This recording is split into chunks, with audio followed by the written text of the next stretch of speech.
Okay दोस्तों, तो यहाँ पे टाइम हो रहा है 9:19 और हमने यहाँ पे निफ्टी 50 में एक कॉल साइड में पोजीशन बनाई हुई है जो कि है 24,550 का कॉल, है ना। रीज़न इसमें अपना सिंपल सा है दोस्तों, ठीक है। तो रीज़न मैं आप लोगों को एक्सप्लेन कर देता हूँ। अभी तो यहाँ पे कॉस्ट टू कॉस्ट के अराउंड ही चल रहा है, ज़्यादा कुछ खास प्रॉफिट चल नहीं रहा है, अपना 1000 तक का प्रॉफिट चल रहा है, ठीक है। और 150 क्वांटिटी हमने इसमें बाय की हुई है। तो अगर आप देखो दोस्तों, यहाँ पे सिंपल सा रीज़न है। फर्स्ट कैंडल का अगर हमने यहाँ पे 50% लिया, ठीक है, तो वो आ रहा था 24,548 पे, ठीक है। अब 24,548 के लेवल को फर्स्ट कैंडल यहाँ पे मैंने क्या डिसाइड किया, यहाँ पे देखोगे एडजेक्ट क्लोजिंग लेवल पे खुला यहाँ पे, ठीक है। अब एडजेक्ट क्लोजिंग लेवल पे खुला तो मैंने वेट किया कि एडजेक्ट क्लोजिंग लेवल से दो चीज़ें हो सकती है, या तो यहाँ से एडजेक्ट सपोर्ट आ सकता है, या तो फिर एडजेक्ट यहाँ से फॉल भी आ सकता है, दोनों चीज़ें हो सकती है। तो फर्स्ट कैंडल का वेट किया, सेकंड कैंडल मैंने देखा कि यहाँ पे मुझे स्ट्रॉन्ग कैंडल चाहिए होगी, तो बिल्कुल यहाँ पे वैसा ही सेटअप हमें मिला। सेकंड कैंडल यहाँ पे हमें स्ट्रॉन्ग मिला, तो सेकंड कैंडल जैसे ही मुझे स्ट्रॉन्ग यहाँ पे दिखा, तो फिर मैंने रिट्रेसमेंट के बाद यहाँ पे जैसे ही हमें रिट्रेसमेंट मिला, ये देखोगे आप 917 के कैंडल पे यहाँ पे, तो इस रिट्रेसमेंट पे हमने एंट्री बनाई यहाँ पे, ठीक है। और बैंक निफ्टी को देखोगे दोस्तों, तो बैंक निफ्टी अभी थोड़ा हमारे अगेंस्ट में है, जबकि लेकिन अगर आप यहाँ पे देखो तो ऑलमोस्ट फर्स्ट कैंडल यहाँ पे बना था 35% एंड एवव, यानी कि आप बोल सकते हो 200 पॉइंट का रिजेक्शन कैंडल बना था दोस्तों, है ना। लेकिन अगर बैंक निफ्टी भी अपने 50% लेवल को यहाँ से निकाल देता है अच्छे ब्रेकआउट के साथ, तो फिर हमें यहाँ पे दोस्तों अच्छा प्रॉफिट देखने को मिल सकता है। और अगर इसे रिजेक्शन लेना होगा तो इसी लेवल से ये रिजेक्शन लेगा, है ना, ठीक है। और दोस्तों आप लोगों को पता होगा कि मैं अपना एक क्लियर व्यू रखता हूँ, ठीक है, कि बाइंग में जाना है या सेलिंग में जाना है, और ज़्यादातर कोशिश करता हूँ कि जिस साइड में मैंने क्लियरली यहाँ पे बनाया है कि मार्केट बाइंग में ही जा सकता है, तो कोशिश करता हूँ कि सारे वहाँ पे ट्रेड जो भी रीज़न बैठ रहे हैं वो बाइंग में ही बैठे। अगर सेलिंग में बैठ रहे हैं तो फिर मैं कोशिश करता हूँ कि बहुत स्ट्रॉन्ग रीजंस मुझे मिले। जैसे कि आज का मार्केट मेरा क्लियर व्यू था कि बाइंग साइड में ही मुझे जाना है, ठीक है। At least first trade, second trade तक तो आपको पता चल जाता है कि मोमेंटम या फिर ट्रेंड किस साइड का रहेगा, है ना। लेकिन वही होता है, फर्स्ट ट्रेड में आपको पहले से थोड़ा कंफर्मेशन रहता है, तो फिर आपकी प्रॉफिटेबिलिटी होने के चांसेस यहाँ पे अच्छे खासे हो जाते हैं। अभी यहाँ पे देखो दोस्तों, काफ़ी अच्छा मोमेंटम आया हुआ है, देखते हैं, वेट करते हैं। अभी यहाँ पे रिस्की है क्योंकि 24,600 जो है कल का हाई है, और आपको पता होगा प्रीवियस डे का हाई बहुत इंपॉर्टेंट रेसिस्टेंस लेवल रहता है, ठीक है। देखते हैं मार्केट इसे सस्टेन कर पाता है या नहीं, हो सकता है यहीं से रिजेक्शन आ जाए। लेकिन आपको पता होगा दोस्तों, जब तक हमें 1:2 तक का मिनिमम टारगेट नहीं मिलता, हम यहाँ पे अपने टारगेट में या तो फिर अपने एसएल में किसी भी तरह का चेंज नहीं कर सकते हैं, ठीक है। अगर ये यहाँ से रिवर्स भी कर जाता है तो हम यहाँ पे अपना एसएल ले लेंगे, कोई दिक्कत की बात नहीं है दोस्तों।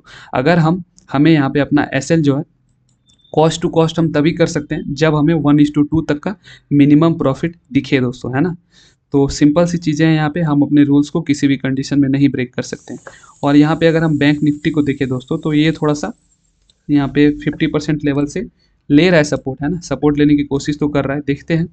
अभी श्योरिटी तो नहीं है, अगर अच्छा रिजेक्शन कैंडल बन जाता है फिर तो फॉल ही आएगा, लेकिन ज़्यादा फॉल भी नहीं आने वाला है दोस्तों, क्योंकि देखोगे तो नीचे भी हमारे लिए काफ़ी सपोर्ट है ना। कल का मार्केट आप देखोगे इतना स्ट्रॉन्ग मोमेंटम के साथ ऊपर गया हुआ है, तो नीचे भी हमारे लिए काफ़ी पॉइंट्स पे सपोर्ट होगा। ज़्यादा फॉल भी आज मार्केट में नहीं आने वाला है दोस्तों। आई थिंक अगर ये ऊपर नहीं निकलता है ना, तो ज़्यादातर चांसेस हैं कि ये आज साइडवेज ही रह जाएगा, ठीक है। तो वेट करते हैं, अभी देखते हैं। ये कोशिश तो कर रहा है, लेकिन हमें यहीं से बार बार रिजेक्शन देखने को मिल रहा है दोस्तों, इसी लेवल से, ठीक है। ओके दोस्तों, तो यहाँ पे टाइम हो रहा है 9:24 और काफ़ी अच्छा मोमेंटम आया हुआ है यहाँ पर, अगर आप देखो तो, ठीक है। अपना 4000 के अराउंड का प्रॉफिट चल रहा है दोस्तों। और जैसा कि मैंने बोला था यहाँ पे आपको, अगर हमें यहाँ पे टारगेट मिलता है तो मिनिमम 1:2 तक का तो वेट करेंगे ही, और उसके बाद ही हम कुछ यहाँ पे डिसाइड कर सकते हैं, ठीक है। तो अभी अगर आप देखो दोस्तों, तो हमें 1:2 तक का प्रॉफिट दिख गया है, तो इसके बाद हम दोस्तों यहाँ पे अपना टारगेट अब जब चाहे बुक कर सकते हैं। लेकिन मैं वेट कर रहा हूँ, क्योंकि इसका जो ब्रेकआउट हुआ है दोस्तों काफ़ी अच्छे मोमेंटम के साथ हुआ है ना। तो देखता हूँ ये कैंडल कैसा सस्टेन करता है, 5000 तक का प्रॉफिट दिखा देगा तो ओके, दिख गया है तो अब हम यहाँ पे निकाल सकते हैं दोस्तों, ठीक है। आई थिंक ठीक है, चलो निकाल देते हैं। ओके, तो अराउंड 4800 का प्रॉफिट रहा इसमें हमारा दोस्तों, दो लॉट में, ठीक है। तो काफ़ी अच्छा इसमें हमने अपना डिसिप्लिन दिखाया, वेट किया, ठीक है।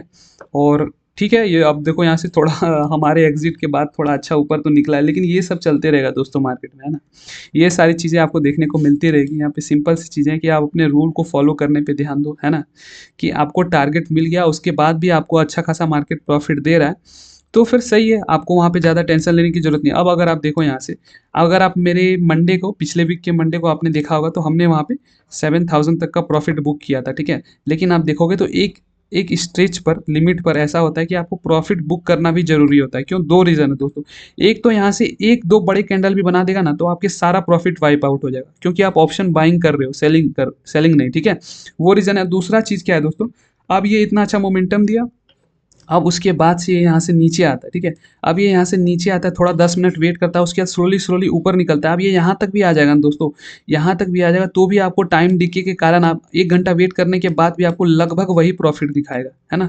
तो आपको ऑप्शन बाइंग में हमेशा मोमेंटम में आपको ट्रेड करना होता है, तो वहाँ मोमेंटम में ही प्रॉफिट बुकिंग करना होता है, ठीक है। तो काफ़ी सही रहा दोस्तों हमारा आज का डे, ठीक है। देखते हैं अगर कोई बहुत अच्छा सेकंड ट्रेड मिलता है, जैसा कि आपको पता होगा मैक्सिमम हम 2 ट्रेड ही करते हैं। अगर कोई बहुत अच्छा सेकंड ट्रेड मिलता है तो हम लेंगे, अदरवाइज आज का डे हम यहीं क्लोज करेंगे, ठीक है दोस्तों। ठीक है दोस्तों, तो टाइम हो रहा है 10:58 और यहाँ पे हमने एक पोजीशन बनाई हुई थी पुट साइड में, ठीक है, जिसमें कि अपना अराउंड 1500 तक का प्रॉफिट रहा दोस्तों, ठीक है। एक्चुअली में इसमें हमें 1:2 तक का प्रॉफिट दिखाया था, लेकिन वहाँ पे हमने बुक नहीं किया, और उसके बाद थोड़ा वेट किया, मुझे लग रहा था थोड़ा और नीचे जाएगा जिस हिसाब से मोमेंटम है, लेकिन ये फिर साइडवेज हो गया दोस्तों। तो फिर 5-6 मिनट वेट करने के बाद मैंने यहाँ पे इसे निकाला हुआ है, और आज का जो अपना टोटल प्रॉफिट रहा दोस्तों, अराउंड रहा 6,138 रुपीज़ का, ठीक है। और यहाँ पे एक मिस्टेक हमसे हो गया था दोस्तों। क्या मिस्टेक हुआ था एक्चुअली में, देखो जब मैं मॉर्निंग में ट्रेड करता हूँ तो आप देखोगे 150 क्वांटिटी से ट्रेड करता हूँ, लेकिन सेकंड ट्रेड जो रहता है मेरा ज़्यादातर जो है 75 क्वांटिटी में ही रहता है, ठीक है। लेकिन यहाँ पे बाय मिस्टेक 150 क्वांटिटी एग्जीक्यूट हो गया था, लेकिन फिर मैंने रियलाइज़, पता चला जैसे, तो फिर मैंने वहीं पे एग्जिट कर दिया। उसमें मुझे लगता है 200-300 का प्रॉफिट में ही एग्जिट किया मैंने, देखा तो।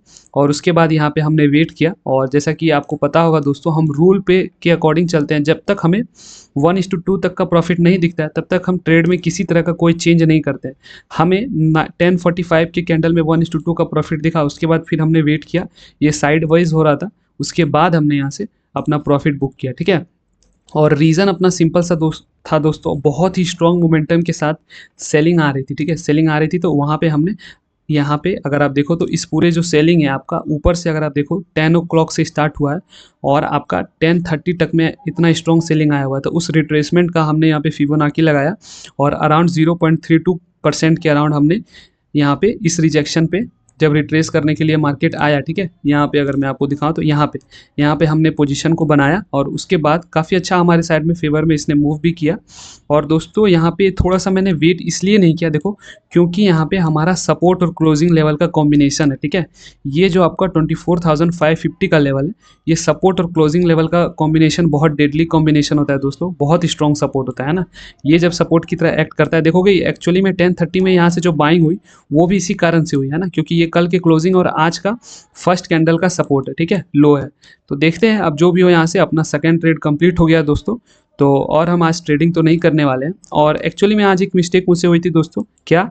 अगर मैं आपको बताऊँ, बैंक निफ्टी में हमारा एंट्री था, ठीक है, एंट्री था यहाँ पे 10:05 के कैंडल में। अगर आप देखो तो हमारा एंट्री बन रहा था, यहाँ पे मैंने इसको हटा देता हूँ, यहाँ पे मैंने जो 55,581 का रेसिस्टेंस बना के रखा हुआ है, तो मैंने डिसाइड किया था कि मार्केट अगर अच्छा खासा स्ट्रेच हो जाए बाइंग में, ऑलमोस्ट यहाँ पे देखोगे मॉर्निंग के बाद ऑलमोस्ट जो है 260 पॉइंट्स का बाइंग आया हुआ था। उसके बाद मैंने डिसाइड किया था कि यहाँ पे इसी लेवल के अराउंड मिलता है, तो यहाँ पे हम एंट्री बनाएंगे। एसएल हमारा रहेगा 581 के ऊपर। लेकिन दोस्तों क्या हुआ कि थोड़ा सा गेस्ट आ गया और मैं उसमें बिजी हो गया, तो मैं इसे मिस्टेक ही कहूँगा, क्योंकि ये आप अगर इसे बिजनेस की तरह कंसिडर करते हो तो आपको यहाँ पे थोड़ा सा अपने लेवल्स को देखते रहना, सीरियस रहना पड़ता है। तो फिर मैं जब तक आया था, ये देखा ये बड़े कैंडल्स बना चुका था, हमारी अपॉर्चुनिटी यहाँ पे मिस हो चुकी थी, ठीक है। तो कोई दिक्कत की बात नहीं है दोस्तों, फिर भी हमने कैपिटलाइज़ किया। उतना अच्छा प्रॉफिट तो नहीं रहा सेकंड ट्रेड में, फिर भी हमने यहाँ पे सारे रूल्स को फॉलो किया और अच्छा था हमारा डे दोस्तों, ठीक है। तो मिलते हैं कल के ट्रेडिंग सेशन में।